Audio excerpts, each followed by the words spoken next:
صباح الخير.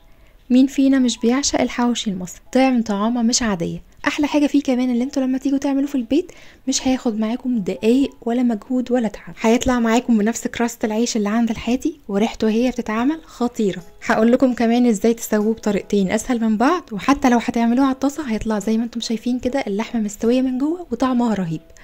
عملنا قبل كده مع بعض العيش باللحمه الاسكندراني، الوصفه على القناه هسيبها لكم في الديسكربشن بوكس. تعالوا بينا نبدا في وصفتنا النهارده. في الميكسر حطيت 3 بصلات كبار بيض، وعليهم قرنين فلفل اخضر حراق لو انتوا بتحبوا الحاجه سبايسي شويه، وعليهم فلفلايه رومي حمرا كبير.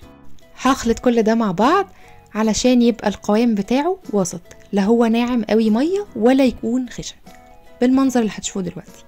بعد كده باخد الخليط ده بصفيه كويس جدا، بتخلص من اي سوائل فيه. بعد كده في بوله حطيت كيلو من اللحمه المفرومه تكون فيها نسبه دهن. لو ما عندكمش اللحمه المفرومه فيها دهن شويه، بحط عليها زي ما انتم شايفين شويه من الدهن البقري او الليه. انا بفضل الدهن البقري عشان مش كل الناس بتحب الليه وطعم الضاني في اللحمه.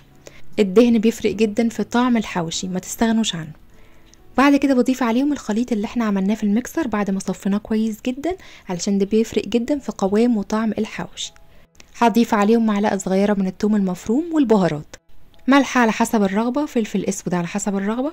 انا حطيت معلقتين صغيرين ممسوحين من كل حاجه فيهم، ومعلقه صغيره من بهارات اللحمه، وبشره بسيطه من جوز الطيب. هعجنهم كويس جدا مع بعض علشان كل المكونات تتخلط كويس. نيجي بقى للعيش اللي هو اصل الموضوع. بنشتري العيش البلدي اللي هو بالرده، ونحاول نجيب العيش على قد ما نقدر الوش بتاعه ما يكونش مفقع زياده عن اللزوم، يكون فاتح علشان لسه لما نسويه على الطاسه ما يتلسعش مننا ويكون لونه غامق. بجيب اللحمه وبقسمها على حسب عايزه كام رغيف حواوشي، وده بيتوقف على حسب الرغيف قد ايه حجمه، وكمان انتوا حابين الحشوه بتاعه اللحمه تكون مليانه جوه الرغيف ولا قليله. فهما بيعملوا من 10 ل 12 رغيف. بعد كده بجيب العيش وبفتحه كده نص فتحه زي ما انتم شايفين بالمقص، وبعد كده بروح حاطه جواه كرة اللحمه واضغطها كويس قوي بحيث ان هي تدخل للحروف بتاعه العيش، ما يكونش فاضي من على الحروف.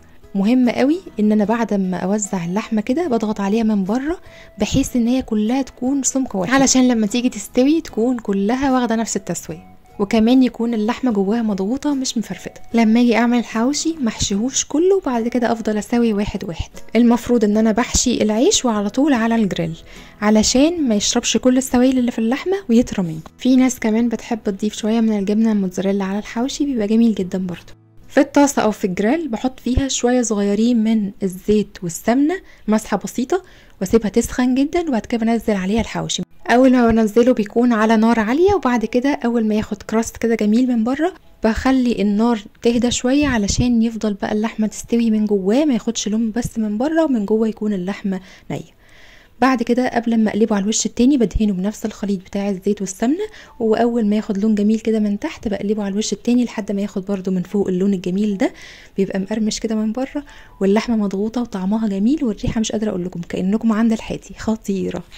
والناس اللي بتخاف ان اللحمه ما تستويش من جوه ما تقلقوش، بتستوي بيبقى طعمها خطير.